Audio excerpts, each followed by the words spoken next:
Thank you for taking the time to talk to me today. My pleasure. How are you? I am great. Okay, so you have a ridiculous back catalog. I don't even know how I'm going to even approach it, but the amount of I think, would it be fair to call you sort of like a jet setting artist in a way because you're so international in the way that you are, creating works. I mean, you've worked for, I mean, I don't want to say you worked for everybody. I mean, I mean, when you've been in the industry this long, you kind of end up working for almost every brand. There's still a lot of a few of the big ones I haven't worked with yet.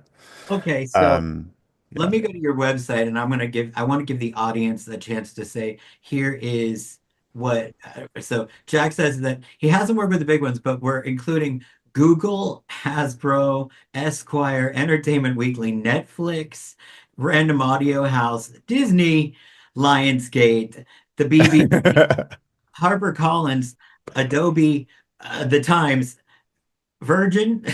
So who would be somebody that you haven't worked with? I mean, because to me, like that's juggernauts right there that you've had. I mean, that Apple isn't there yet. Pardon I'm me. trying to work Apple. I haven't worked with Apple yet. Oh God. Or Microsoft. Oh, Jack. I know it's bad, isn't it? It's Really, devastating. I'm really sorry for you. And It's okay. actually, maybe we should end the interview now because Yeah, it's quite embarrassing, isn't it? it's so embarrassing. To not work for, you know, Apple and Microsoft. I think Apple would be cooler though, you know what I mean? Yeah, they have like an entire like team dedicated to hiring illustration, um, but they're very specific about who they work with. So before we get into the magic stuff, I have to fangirl out because you and I share a favorite band, Goldfrapp. Um, Oh yeah, I love ooh, golf rap. right away, just real quick, because I'm curious, if you had to pick three songs of Goldfrapp's that you would say Okay, are the ones that hit you right in the chest, yeah. what would be your Goldfrapp songs? Oh fuck. Um, it all depends on my mood, I suppose, because they have such a broad range of moods, don't they? Yes. They've got some like really like I'll give you one euphoric. I'll give you one pastoral Goldfrapp song. I'll give you one horny Okay. Goldfrapp song, and I'll give you one weird as hell Goldfrapp song. Okay, I'll start with the weird one. I'd probably go with Deer Stop, probably from Uh-huh. Felt Mountain is my favorite. That's the one I got introduced to. Yeah, that's Um, and it's just so fucked up. Um, so probably that one. The Pastoral one, it has to be Clowns. Clowns oh, is just the most gorgeous piece of music ever written. one of the best experiences I ever had was I had a friend of mine's niece.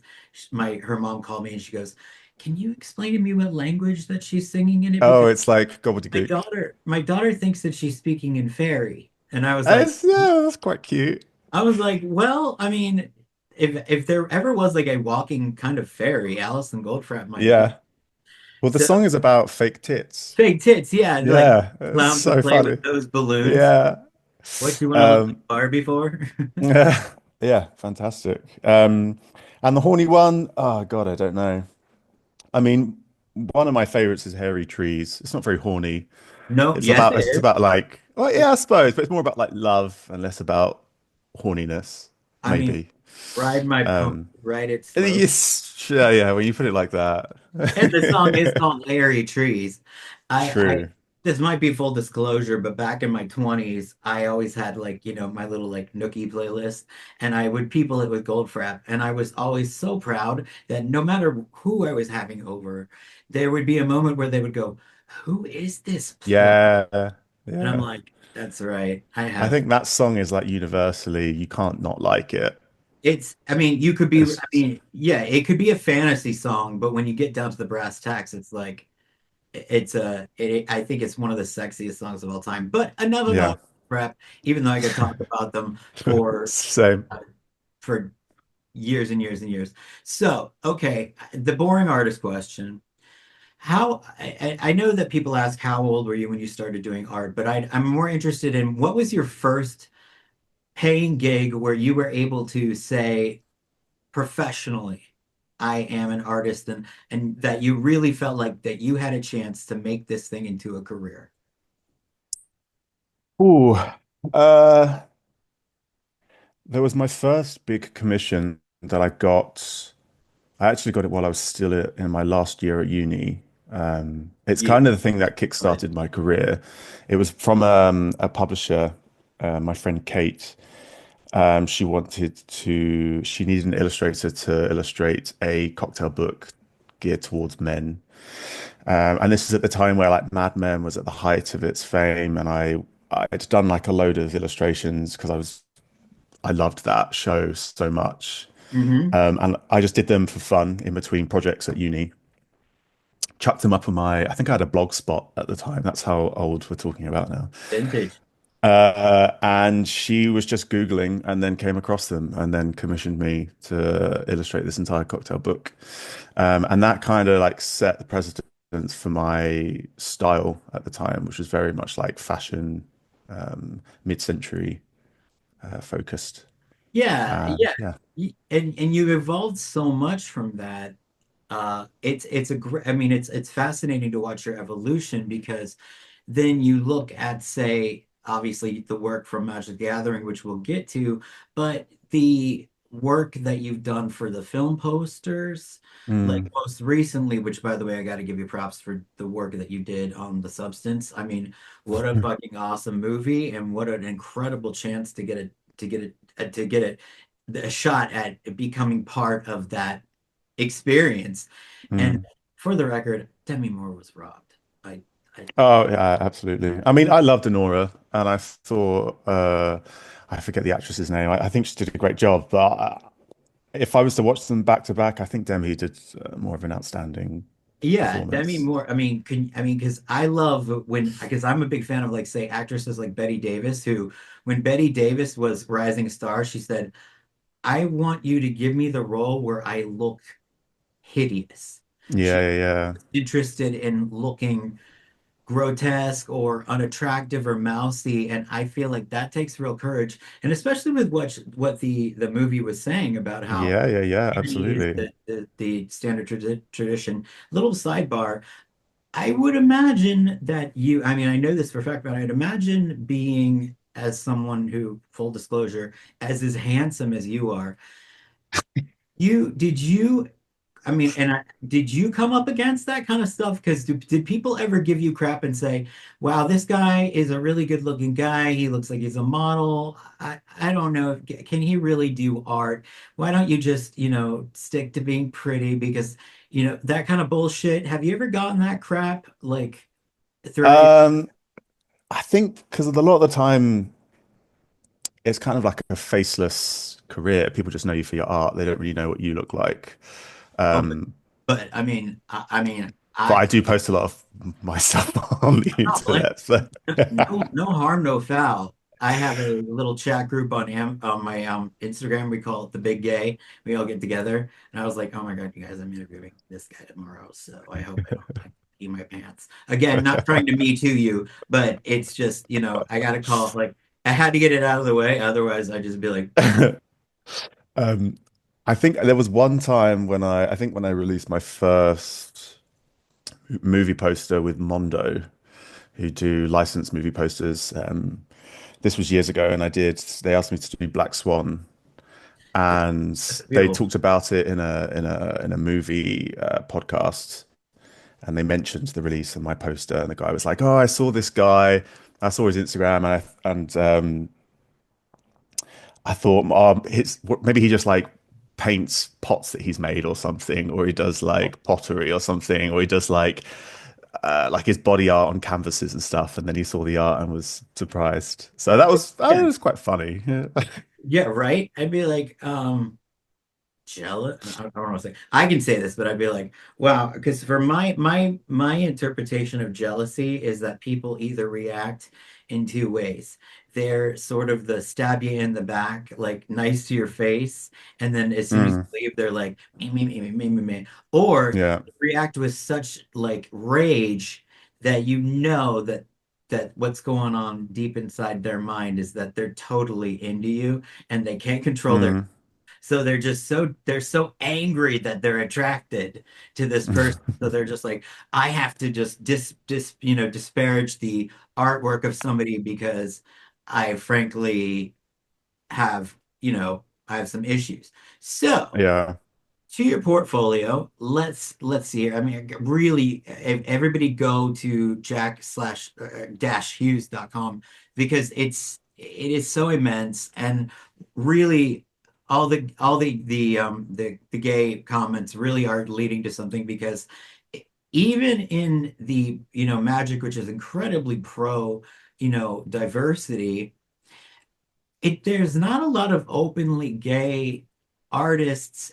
Well, I mean, it's a numbers game. I think you and Kieran Yenner are the only two that I've talked to where they Mm. were that you were, you brought it into your work. Did you get, is it different in London? I mean, is it different in the UK? Where is there less pushback? Because here I live in Florida. I live in MAGA country, which is Yeah. what they do. So uh do you, do you think because of the European sensibilities that you're allowed to express yourself more often, do you feel less pushback? Is that a thing? I think perhaps, yeah. I definitely feel well, I live in London, so it's pretty multicultural and accepting, and you get all sorts of interesting people and people expressing themselves in any way, and people don't really bat an eyelid. So I do feel generally quite safe in London about expressing myself. There's obviously always going to be like the odd story where somebody is hate crimed or something, but that's going to happen anywhere. Right. But no, yeah, I'm in London and like yeah, Europe. I've felt pretty comfortable in my sexuality. And you really also, I will say this about you in your writings that I've read with your pieces, that you truly do not seem to, you don't give a fuck. I think yeah, maybe. I think I've spent so long giving a fuck, and it's really been in like my 30s that I think that just comes with age, doesn't it? You just stop caring, Yeah, and you start focusing on the people you should care about and less about the others. how old are you? 35. 35. Oh, yeah, baby.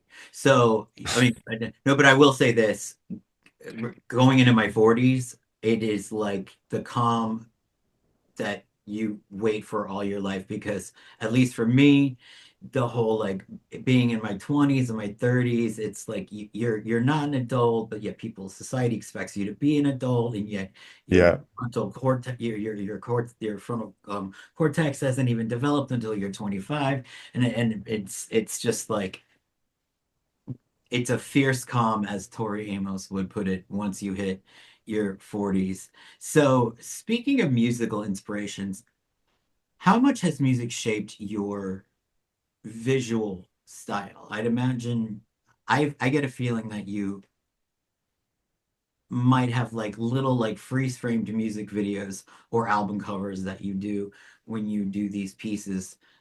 Is that a fair assessment? I'd say yeah, music's definitely been a huge influence. It was the foundation of pretty much every single project I did for years at art college and university. And I try to always bring stuff back to music or even just music packaging. And yeah, like so many of my projects were based around music, and I'm still influenced by music massively. I think most musicians are, sorry, artists. Yeah, Um, absolutely. and I started this project, which I haven't actually picked up in a while, where I was celebrating some of my favorite female musicians with these like big surreal collage-like illustrations. I did Goldfrapp, Joanna Newsom, and Bjork. Oh, And I've got a few more that I'd like to do, but I feel like I really have to like delve deep into their music and get into like a very specific mindset and pull apart the lyrics and how they felt and understand the influences behind their music before I can really feel like I can give the illustration its what it deserves. Right, you can't really play pagan poetry at a mixer No. because they get silent. I love him. People, Yeah, people don't let me put music on when there's parties.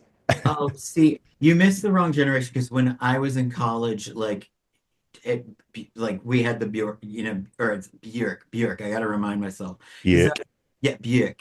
Um, like we had, the 90s were such a good crescendo of music. But how did you, I will say, how did you hear about Joanna Newsom? Do you know where I heard from her from the first time? Was The Strangers, the movie The Strangers.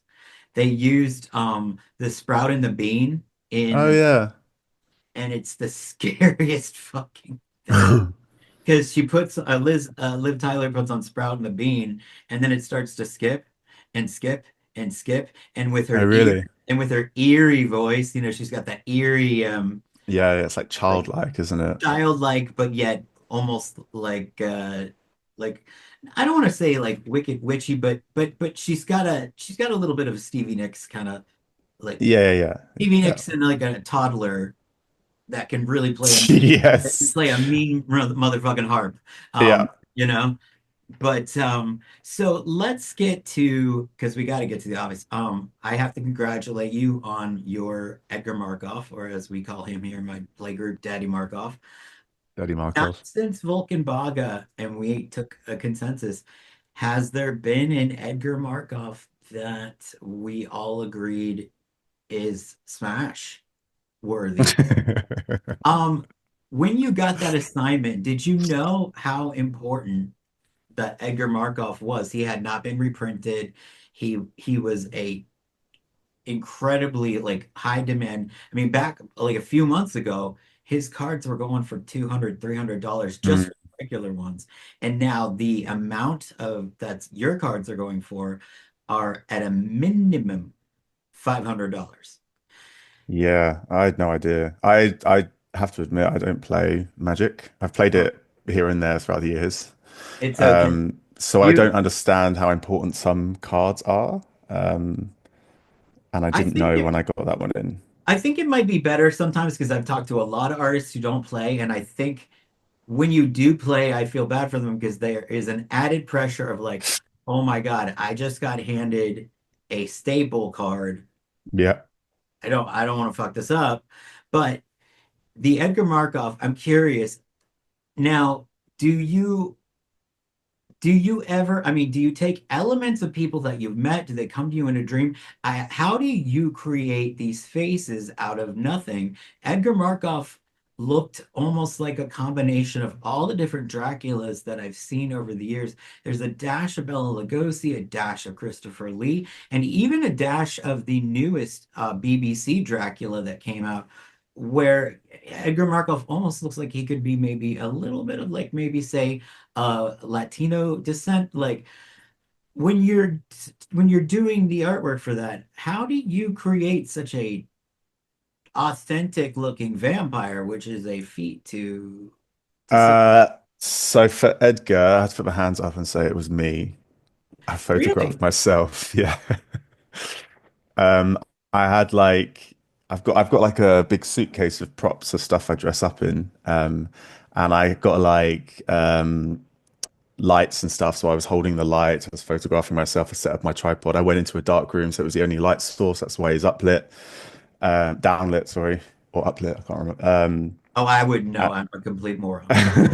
yeah, so that one is me. But for the most part, it's normally a mishmash between like references or piecing together things. I don't know. It just depends on what's right for the character.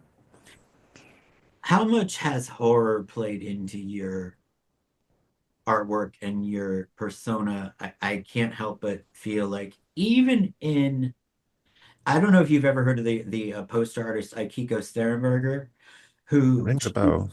She's very famous for the funny games poster she did of the Oh, yes, yes, yes, yes, yes. Yeah. funny story about that. She got a 35 millimeter negative of the actual film. That's all she got was something this big.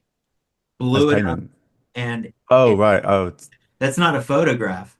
That's a that's an actual blow up of the 35 millimeter print that she did. oh, wow. And I get a lot of, I feel like you have a very a synergistic style with her, especially with the way that you do poster artwork.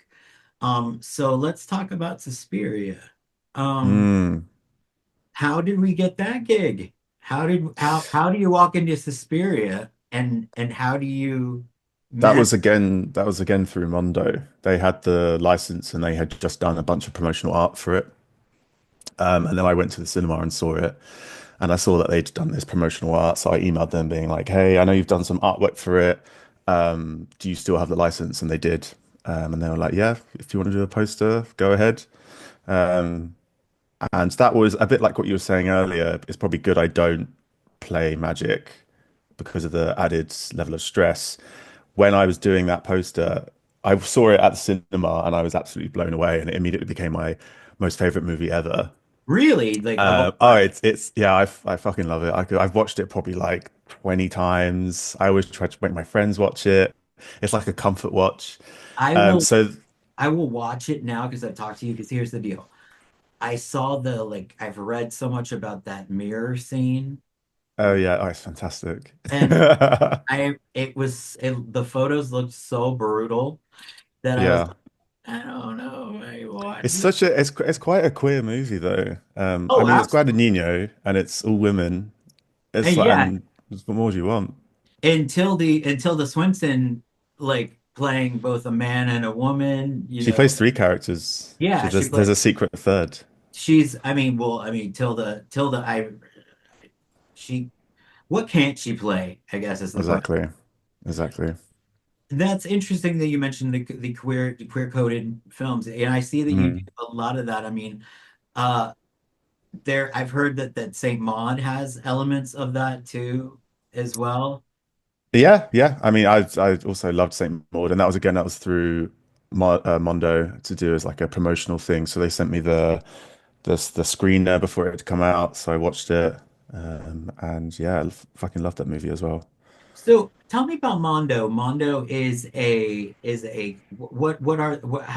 how did you get involved with Mondo? What was the thing? Because like you were like the go-to guy. I mean, you. So I don't think that many people work with them now. They got bought out a couple of years ago by Funko, Uh-huh. who then about a year in then fired all of the big like the big three creative directors who basically made Mondo, which Oh, sucks. smart move. Yeah, so then basically all the artists that they've been working with for years were Oh, like, well, we're probably never going to work with Mondo again. And now we work with the new creative directors that have gone on to do other things. So it's a bit sad what's become of Mondo now. They're not really the same as they used to be. But they are just, I don't really know how to describe them, just a popular culture, art and design company. They did they did vinyl soundtracks, they did movie posters, they did promotional stuff for movies coming out. Yeah, they were great. I haven't actually worked with any of the new guys yet, so that's a bit of a shame because the movie poster thing was just yeah, it's such a challenging thing every time you get in because you have to basically reinvent something that probably already has a perfect poster done for it. well, and I will argue the poster that was done for American Psycho when it came out in the theaters, and I mean, I may love the person who did it, but it's absolute shit. Yours is fantastic, and it gets the element again. I don't think a lot of people realize, or at least a lot of men don't realize, like this isn't this isn't a movie that is celebrating this guy as being a hero. He Mm, is mentally ill, and people forget that the book is written by a gay man, Bret Easton Ellis, and then yeah, it's directed by a a woman. So woman. all these people who are claiming this is misogynistic, and this, no, actually, she just No, got what she was doing, and yeah. was, but your poster is phenomenal. I never. I would never hang the original because it was, you know, back in the 90s they did this sort of Hollywood like kind of cheesy cut and paste where it's like it's Kristen Bell's Yeah, yeah, yeah, knife yeah. and the reflection in the knife, like that's gonna happen. It's very 90s. And Yeah, then you come original. along and you do this great, like that classic peeling of the face mask. It's, Mm. I mean, bygone, as they say, overseas. Sue, I'm going to talk a little bit more about magic because, Yeah. but can't help it because you know it is what you do. But really, your catalog is just is stellar. I cannot believe the amount of cool stuff that you've accrued. Um, so for Commander Masters 2, that must have been a tricky kind of a confine to work in, I would imagine, because you're doing these profile views of these iconic characters. So you, I mean, you have a basis for like where to go, but like let's say with Morifon, where Hmm. it is a shapeless thing, Yeah. how do you go? How do you approach that? How do you? Uh, yeah, I'm not really quite sure. I mean, for starters, the art directors of Magic are some of the best people I've ever worked with. They are just, they're always on board. They always want to push you. They give you the opportunity to like uh, experiment and try new things. And they're always on board for they're being like, yeah, fuck it, why not? Yeah. So they're great. And for Morifon, I think there's only a few artworks that existed of him before that I think that, I and think I that's was like, the only one yeah, yeah, maybe it's that, yeah, that one that I'm thinking of. where And I was he's like, he's just a, found in sort of like a pink Morphe elephant moose yeah. looking type thing. And then I did a bit of Googling and he's like a shape changer. And I thought, I mean, I kind of do faces more than anything. So Hmm. I was like, oh, I'll just do a bunch of faces. Um, and then it wasn't until it was released and I read online, everyone said that it was incredibly sexy. And I didn't really think of that. But I suppose some of them, they kind of, the one in the middle definitely looks like he's probably having a good time. Right, he almost has yeah, he's a little uh Yeah. feeling it. I mean, you know, good for him. I mean, Yeah. the Liliana of the Dark Realms, I love that because there's a reminiscence of Kali, the like I don't know if that was a purpose or if you did that, but Kali, the Hindu goddess of birth and death, where she has all these arms Yeah, yeah, yeah, and yeah, she's yeah, yeah, yeah. and I was fascinated by that because you gave her this goddess and Yeah. she truly had has this like fascinating story behind her and you managed to kind of like nail that with just the adding of the arms like I love it. I don't know if that was on purpose, but um I don't really know what I was thinking by adding in the arms. I think I was just trying to push this because this series was like open-ended. It's a secret layer. They're like, we just want you to do whatever you want to do. And I've never been given a brief like that. And so I just pulled in all my favorite influences and all because it was all fashion based. I pulled in all my favorite like fashion collections and stuff, and I just threw everything at the wall, and a lot of it stuck. And no one really told me otherwise, so I just kept going with it. tell us who tell us some fashion designers who we should not leave the planet without knowing about.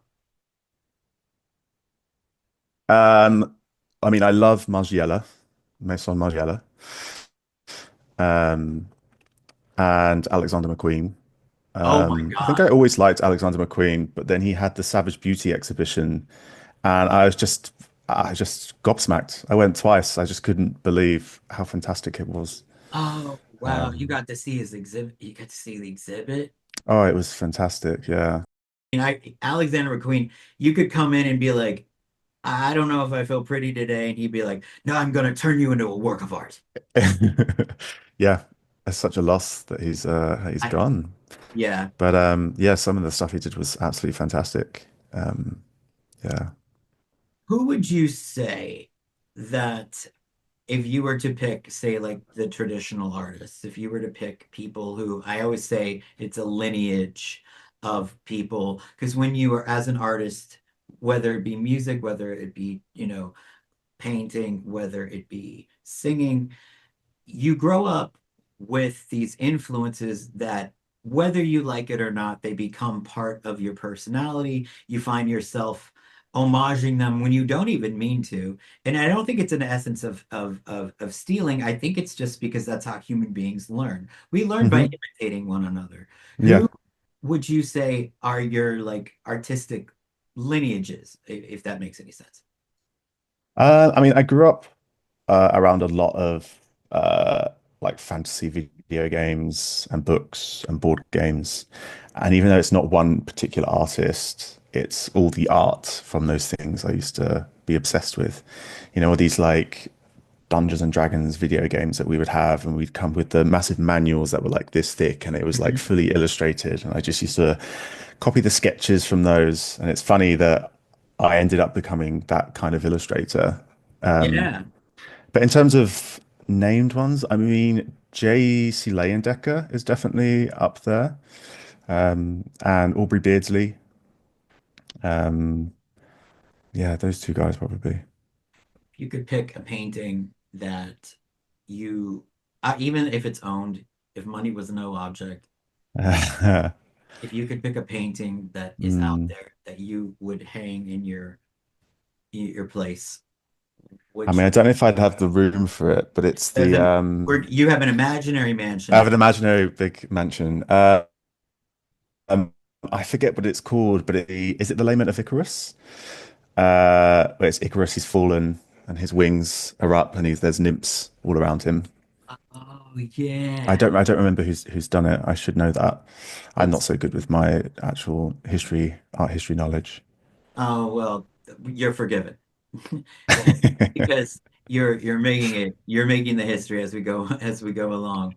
Um, one and again, I do find what's great about you is that even though you don't, and this is just like my opinion is a lot of times I think the best way to insert yourself as a gay man into your work is, I mean, there does come a time for, you know, being outrageous and doing that stuff, especially if you're in a time, say, like the young people now with what's going on in the world today. I can understand them wanting to be like in your face about it.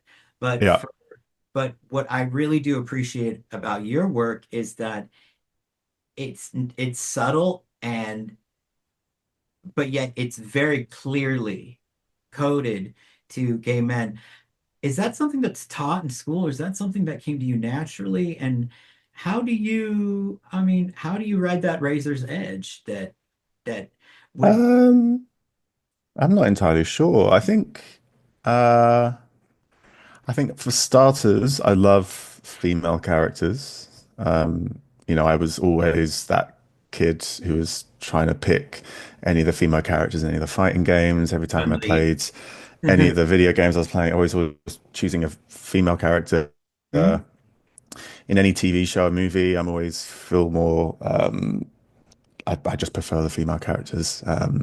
I find TV shows and movies that are like sausage fests quite difficult to watch because I mean, it's more like I just want a bit of diversity and I want a broad range of people and experiences. And I think growing up with that, uh, there wasn't really much of that. You know, if you had like a fighting game, there'd be like 10 men, two women, and I just felt like I wish they were championed a little bit more. And I feel like I'm now given a platform to do that. And the art directors know that that's the kind of art that I like, they're the characters I like to draw. And they're always encouraging me to make it as gay as possible. Oh, that's great. Yeah, Sarah, she's fantastic. I'm like, I've got this idea. I feel like it's high camp. And she's like, love it. Make it more camp. Make it as camp as you can. And there was one that I did recently with a new art director I haven't worked with before, Jacob, where I had to draw. I probably can't say, but I had to draw someone, and he was topless. And I was like, I kind of want to make this him like super hot and queer. And he was like, yep.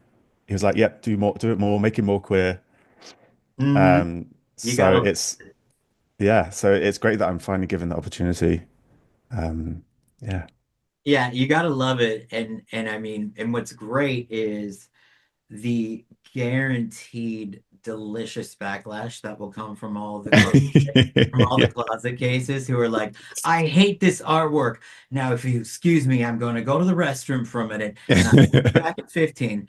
Um, but what even I think one of the interesting point that you bring is like I wonder if you're drawn to horror because I've always felt that horror movies are one of the few films because Hollywood up until recently dismissed them as not real movies. They were Yeah. considered quote unquote a step above pornography, which, is complete bull.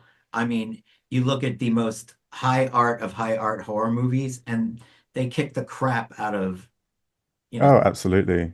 And I love that because in those movies, it allowed the chance for the females to be the ones that came out on top. The Yeah, one, the final girl, that's my favorite trope in anything. who's your favorite final? Who's my favorite final girl? I mean, obviously I have to choose Suspiria because it's my favorite movie, so it's got to be Susanna Bannion. Okay, But I see, mean, you have to watch it. You have to watch it. I'm no, trust me, I'm gonna. Yeah. I think my favorite is Heather Langenkamp from Nightmare on Elm Street. Oh yeah. I love Heather. I'm obsessed with Heather. I dressed my girlfriends up as Heather when we were in college and did most of them. I dressed all my girlfriends up as the different characters from Scream, like Jamie Lee, Casey Becker, Yeah. or Jamie Lee from all the Harmonies, Sally Hardesty from Texas Chainsaw Massacre. I thought Sally Hardesty was the coolest thing because she survived and she Hmm. ran through Texas underbrush in fantastic platforms Yeah. Yeah. and bell bottoms. For my life, I've wanted bell bottoms. No man But could do that. no, no. I mean, like you can't run. I mean, can you imagine? Yeah, me running through the Texas underbrush in bell bottoms, I would look like a circus clown, but that doesn't mean I didn't want to try it. It mean I didn't want to try it.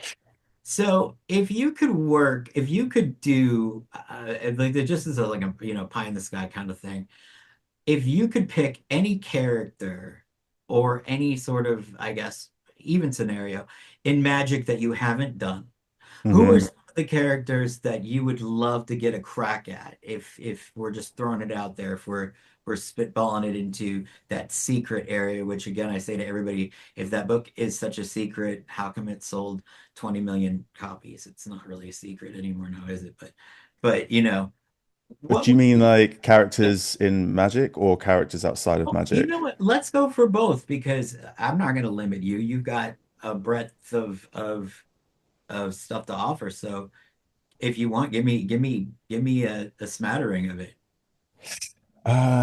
Who would I love? I mean, I would love another one of my favorite movies is Annihilation. So I would love some kind of weird secret lair where they would do some kind of like otherworldly alien sci-fi horror, something like that. So Yeah, being able to draw Natalie Portman as oh, doppelganger, I don't know, something like that would be pretty cool. that would be amazing. Yeah. I love that movie. Did you read the books? I love Jeff Vandermeer. I've just finished Absolution, which is the prelude he's just released, which was fantastic. I think How? he writes female characters quite well. I think that's why I Oh, quite like his stuff. yeah, absolutely. Well, first of all, my hat's off to any author who is able to create like like the first one having an entirely female cast Yeah. going Yeah. into this wilderness and reversing the trope of what we all expect is, oh, we'll only send men in the woods. Well, what happens if all the men have been killed already? Yeah. Yeah. Yeah. So good. So complex, such a rich I just realized the other day because I've been listening to a bunch of H.P. Lovecraft audiobooks, and there's a podcast I've been listening to. I mean, I don't love H.P. Lovecraft himself because he was well, yeah, I awful, mean, but I love the work that he did and the worlds that he spawned as a result. But I've just absolutely. realized he Annihilation is essentially just massively inspired by The Color Out of Space, Yeah, I mean, which was also a fantastic movie with what's his name, Nicolas Cage. I mean, Lovecraft is. it's difficult because obviously his impact on horror has been it's inarguable, even to the Eldrazi in Magic the Gathering. However, I think we can all agree he needed to touch some grass. Like, Yeah, yeah, and he had some his demons, not excusing it, his demons were, I mean, he was all sorts of fucked up. Like, yeah, I yeah. mean, I'm gay, I'm Jewish. He would have had a field day with me. I'd have been like, you for one, buddy. But but if it's very difficult, but at the same time, like I think history has proven he's a great author and he was a wreck of a human being. And I think Yeah. because of his absolute inability to change with the world that was changing around him and to embrace it, that Mm, contributed to his inner torture, which made for good writing, but yeah. probably did We not. definitely benefited from it. We been in front of him. I don't think that him and Yeah. the people that he was, that he was afflicting. You know that he was married to a Jewish lady, right? Talk about. Yeah, didn't they separate though? Well, I guess I couldn't blame her, but it's interesting somebody who is so anti-Semitic just happened to marry a Jew. It's sort of, Yeah, the Republican National Convention where all of a sudden all the high-end male escorts from LA are flying to Florida for one weekend. I mean, funny though, isn't it? it's Weird. really funny. I'm like, I wonder what's going on. They must be having like, a fire sale. Um, I think a Lovecraft's Secret Lair would be great. It would A be. Lovecraft's magic. Yeah, I don't know if that would ever happen. Really? I mean, well, here's the one thing though. I will say I haven't talked to one Magic the Gathering artist or writer that hasn't referenced him as an inspiration. Even my latest, well, the one that's coming out with Rhonda Libby. I mean, she. I think if everybody could just come to consensus, where yeah, there are people who from the past, like you have to take historical context and say not excusing this, but to Yeah, ignore that this person was like this, I think is a bigger crime than not, than just admitting it. Because if you pretend that these things never happen, that's when things can get dicey. yeah, And exactly. I've known many people, gay, Jewish, black. I mean, the color of the rainbows, let's say, everybody loves the work. And so I think we've all come to a consensus now. It's been close to 100 years that I think we can say, look, we'll preface this by saying the guy is nuttier than a fruitcake, but horror would not be the same. So I that's just my personal opinion is Yeah. that, you know, now, I mean, obviously things get a little bit different when you start shifting into like the Roman Polanski territory where you're like, okay, Mm. that Yeah. That's that's That's bad. such a shame. I Oh, loved it's Rosemary's Baby that he directed, right? everybody loved it. Allison Yeah, Goldfrapp, like I Allison know. Goldfrapp was, I mean, it's a heartbreaking because when you find out that these Yeah, people who you hailed as geniuses end up yeah. being big pieces of shit. I It's mean, happening quite a lot, isn't it? Like I feel like a new person's getting outed every week on I the know, right? internet. A little bit like sidebar. I got to meet Kevin Spacey in a room. This was years before the allegations. And here's the funny part. Like he was so charming to me. I would have done it. I would have done it. Like, Mm, and then I think to myself, what he could have done what he could have had anybody he wanted. He's an A-list star. Like there were people probably knocking on the doors, but because he had to be a total dirtbag and go after victims, it's just like, man, yeah. thanks for ruining American Beauty for me, buddy. Thanks. Because that was one of my favorite movies. I mean, it's one of my favorite movies. Yeah. And It's yeah, difficult separating the art from the artist sometimes, isn't it? it sucks. But the only thing that I guess I get a little frustrated by is that when people say, "Oh, you like that movie? You are a mirror of what this is." I'm like, Mm. no, no, I'm not. I was fooled like everyone else. I Yeah. like Blake Lively seemed nice. a few years ago. And then now I I liked her in The Shallows, which is interesting. Like lively, shallow. I wonder. So let's see here. I'm clock watching only because I have to go get a sleep study. It's fun. I have to find out whether or not I snore like a chainsaw at night. Oh, right. But do you have anything that you're working on that is not under another that you can discuss here, or is everything on like lockdown, hush hush?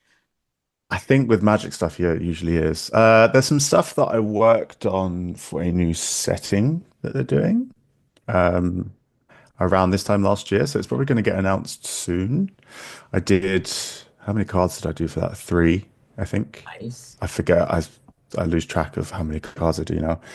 Um, Not so that's that'll a be good problem. fun. Yeah, it is. So I've got that coming out soon. I've just done like 10 cards for a new partnership collaboration that they're about to do, which was fun. I just did that one that that guy was half naked, and that was the January. What else have I got? I think that's it for now. And in terms of outside of Magic, I'm doing a book cover for Star Wars, which is kind of fun. Your Star Wars awesome, by the way. The LGBT Pride one, that was Oh, thank you. That's actually what got me this job with Penguin, this book cover. Um, and then what else? I've just done a my first comic book cover for Green Lantern, but it's a Pride one, so I think he's gay now, Green Lantern, and his boyfriend's called Crimson Flame. So I've done them looking in love and sad on the cover, which I think I do quite well. Crimson Flame. Now that I don't want to stereotype, but that is a gay name.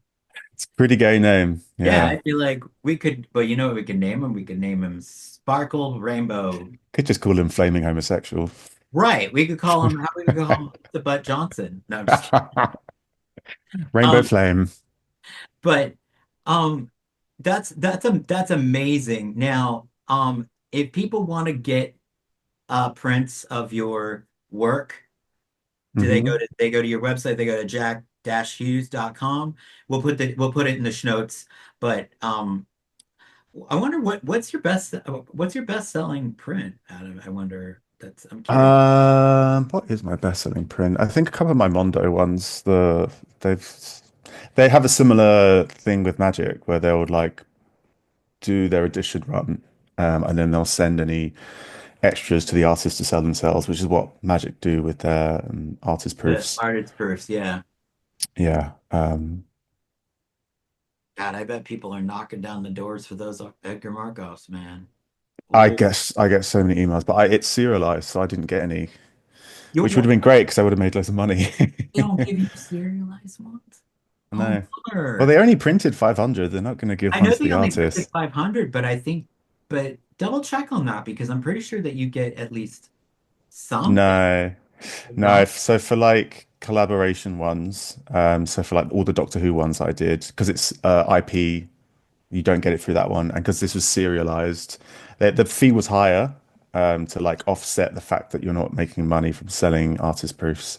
Ah, Yeah. okay, I see. So does that mean that you can't do even prints as well?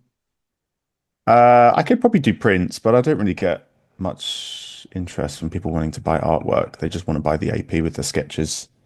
Uh, I my audience would disagree. And Okay. I'll tell you right now, I mean, with my magic table, like I already have people, they're like, you're interviewing him?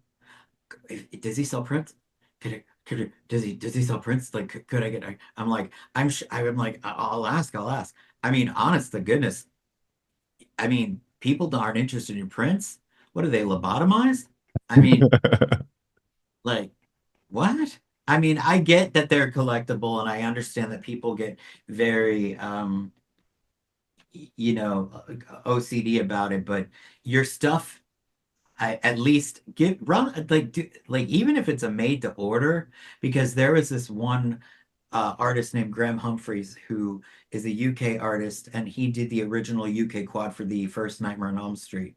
And Hmm. over the years, I watched this poster go up in price on eBay. To get a Hmm. folded original one, you were paying a minimum of $600. I would order what I think was a real one online, and then I find out it was a fake, it was a reproduction. So finally I wrote him and I was like, hey, do you happen to just have maybe one of them lying around? I'll pay you whatever you want. Just do you have that?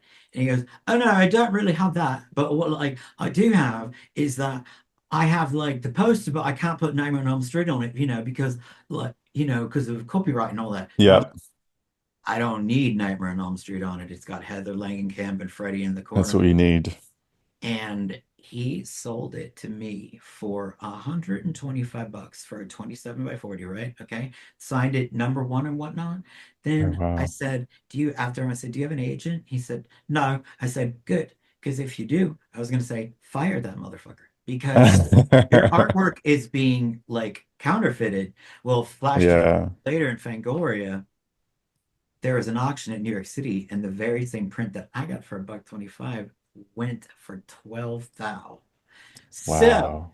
so I don't. find that the artist usually doesn't come out on top with those kinds of things, though, do they? I think because we don't really care so much about the value of our work. We just want to create the work.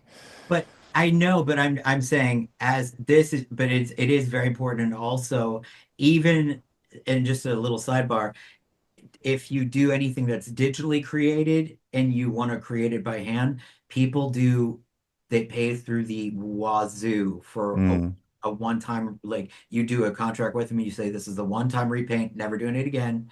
This is just for you, it's unique. I personally have been involved with people who have at minimum made 7,000, 8,000. These are beginning magic artists. I'm not even talking about the people who are wow. in the game. And you've got a catalog growing. So I know that it's not necessarily it's difficult to commodify creative work, but it's also something that brings such joy, and there's such a desire out there for it that it to not consider it is is breaking thousands of hearts. And I mean, right now I know that there's some Edgar Markov people who are lining up for that. So look into that because I would hang that print like I mean, I would hang it in the main hall. And I have like my little 6-year-old niece who says that scary is beautiful. So I don't even have to worry about children. So honest to goodness, your work is incredible. I wish I had more time with you, but damn sleep apnea. Um, is there No, anything you, else that you would like to add? Anything that you would like anybody else to sort of know about you, or anything, any other sort of plugs that you've got coming up? no. I've got what do I have? I've got some cards, some APs coming out that people have been asking for. I've got my Olivia Voldaren and my Marina Vendrell coming out. It's just that I had a bit of a backlog with sketch APs and it felt rude releasing the new card when I haven't yet fulfilled some shop orders. So I'm currently going through those. You can't see it, but my desk is a complete mess at the moment. And so yeah, they'll be up on my shop soon enough in case people That's want those. amazing. And they contact you directly, or do you have an agent that you work with? No, just contact me Contact directly. you directly? Okay, Yeah. that's amazing. And again, there's so much more I want to go into. I'm like that one piece that you did of oh God, I'm gonna forget the name of it, but it had a very did you see the remake of Hannibal that was on NBC that Brian Fuller did where it had Mads Mikkelsen playing? Yeah. I didn't see it, but I know of it. Oh my God, if you have seen it, your I guess it was for Positive East in 2020. I don't know the name of the piece, but there's the sort of the torso and legs of a man, but then there's sort of like this Native American Wendigo winged kind of mythology thing Oh going yeah. on. If you watch Hannibal, you will be like, oh, brother from another mother. Like, Oh, really? Okay. I'll oh, check that yeah, no, out. I mean, I think you're tapping into an archetype right there. Like, there's something Oh. to be said of it. And also, just FYI, did you know that the Hannibal remake is a love story between two men? Yeah. I love that. Yep. Very Hugh appropriate. Hugh Dancy. Oh my goodness. Hugh Dancy plays I- he plays an FBI agent that's sort of a kind of Who's Hugh Dancy? Why does that name ring a he's bell? very Declare Danes, but he would be he's a British Okay. actor. Let's see, he was I'll in Google him. Hugh Dancy is known for um Oh, yes. Damn. Hello. yeah, uh-huh, right. Yeah. Yeah. Can Okay. you I get imagine it. him and Claire Danes? I'm like, good Lord, those kids must Yeah. be award winning, but he is excellent in that. And it's very interesting to watch somebody who is suffering from a empath disorder. Like he works for the FBI, so his ability to reconstruct murder scenes means he actually can think like a killer. And this is when Mm. there wasn't in jail. This was when he was practicing. And so Hmm. uh he starts seeing him as a patient and starts sort of like becoming very interested in him. And it's got Gillian Anderson in it, who which, Oh, queer icon. Say no right. more. I know, right? Like I'm exactly. sold. Check it out. So I watch Suspiria, watch Hannibal. Yeah. You will be Deal. thank you so much again for your My time. pleasure. I appreciate it so much. And again, I have to say it's really inspiring to meet somebody who is out and proud and really fucking good at what they do. And you're an example to the community because not only are you doing it, but you're out there proving everybody that like, yeah, guess what? We got stuff to offer and it's good. So, oh, it's That's great. very sweet. Thank you. So, thank you again. I hope you have a great day and I will talk to you soon. Sure. All right. Bye. Bye.